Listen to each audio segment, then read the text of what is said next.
ഈ ഹമാസ് വക്താവായിട്ടുള്ള അബൂ ഉബൈദയുടെ മരണം ഹമാസ് തന്നെ സ്ഥിരീകരിച്ചിട്ടുണ്ട്. ഇപ്പോൾ അതിന്റെ പുതിയ ചിത്രങ്ങൾ കൂടി പുറത്തുവിട്ടിട്ടുണ്ട്. അതുമായി ബന്ധപ്പെട്ട വിശദാംശങ്ങൾ കൂടി. അനീഷ, തീർച്ചയായിട്ടും കഴിഞ്ഞ മെയ് മാസത്തിലാണ് അബൂ ഉബൈദയെ ഹമാസിന്റെ വക്താവിനെ തങ്ങൾ കൊലപ്പെടുത്തിയെന്ന് ഇസ്രായേൽ അവകാശപ്പെട്ടിരുന്നത്. പക്ഷേ ഇതുവരെയും ഹമാസ് നേതൃത്വം അക്കാര്യം സ്ഥിരീകരിച്ചിരുന്നില്ല. കാരണം വളരെ ചുരുങ്ങിയ ഒരു കാലയളവിനുള്ളിൽ പോലും പിന്നിട്ട ഈ ക്രൂരമായിട്ടുള്ള വംശഹത്യയുടെ ഘട്ടത്തിലൊക്കെയും അറബ് ലോകത്തും ലോകത്തുടനീളം വലിയൊരു തരംഗമായി തന്നെ അബൂ ഉബൈദയുടെ പ്രതികരണങ്ങൾ മാറുന്ന ഒരു സാഹചര്യമുണ്ടായിരുന്നു.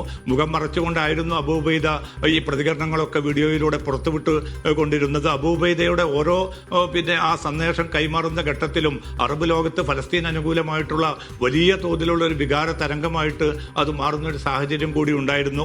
ഇന്നിപ്പോൾ ഏറ്റവും അവസാനത്തെ ഈ ഒരു ഘട്ടത്തിലാണ് പുതിയ ഹമാസിന്റെ വക്താവ് അതും മുഖം മറച്ചുകൊണ്ട് തന്നെയാണ് വീഡിയോ സന്ദേശത്തിലൂടെ ഇക്കാര്യം സ്ഥിരീകരിച്ചിരിക്കുന്നത്. തങ്ങളുടെ പ്രിയപ്പെട്ട ഹമാസിന്റെ മാത്രമല്ല അറബ് ലോകത്തിന്റെയും മുസ്ലിം ലോകത്തിന്റെയും ഏറ്റവും ശക്തമായിട്ടുള്ള ഒരു പ്രതീകം കൂടിയായി മാറിയിരുന്ന അബൂ ഉബൈദ കൊല്ലപ്പെട്ട കാര്യം സ്ഥിരീകരിച്ചിരിക്കുന്നത്. അതോടൊപ്പം തന്നെ മുഹമ്മദ് ഉൾപ്പെടെയുള്ള മറ്റു ചില വ്യക്തികളുടെയും മുഹമ്മദ് സിൻവാർ ഉൾപ്പെടെയുള്ളവരുടെ വധവും ഔദ്യോഗികമായി തന്നെ ഹമാസ് ഇന്ന് സ്ഥിരീകരിച്ചിട്ടുണ്ട്. പക്ഷേ ഇത്തരം കൊലകളൊക്കെ തന്നെയും തങ്ങളെ ഒരു നിലയ്ക്കും തങ്ങളുടെ ലക്ഷ്യത്തിൽ നിന്ന് പിന്തിരിപ്പിക്കാൻ പര്യാപ്തമല്ല. കൂടുതൽ ശക്തമായി തന്നെ ലക്ഷ്യത്തിലേക്ക് മുന്നേറാനാണ് ഹമാസിന്റെ തീരുമാനം. ഇനി ഈ വെടിനിർത്തൽ കരാറുമായിട്ട് ബന്ധപ്പെട്ട ഒരു പ്രതികരണം കൂടി ഹമാസിന്റെ വക്താവ് ഇന്ന് നടത്തിയിട്ടുണ്ട്. തങ്ങൾ നിരായുധീകരണം എന്ന ലക്ഷ്യത്തിലേക്ക് ഈ ഘട്ടത്തിൽ കടക്കാൻ ഹമാസിന് താല്പര്യമില്ല എന്ന് തന്നെ ഹമാസിന്റെ വക്താവ് അറിയിച്ചിരിക്കുന്നത്. കാരണം വളരെ ശക്തമായിട്ടുള്ള ഇസ്രായേൽ സേനയുടെ പൂർണ്ണമായിട്ടും അവർ ഗസയിൽ നിന്ന് പിന്മാറാത്ത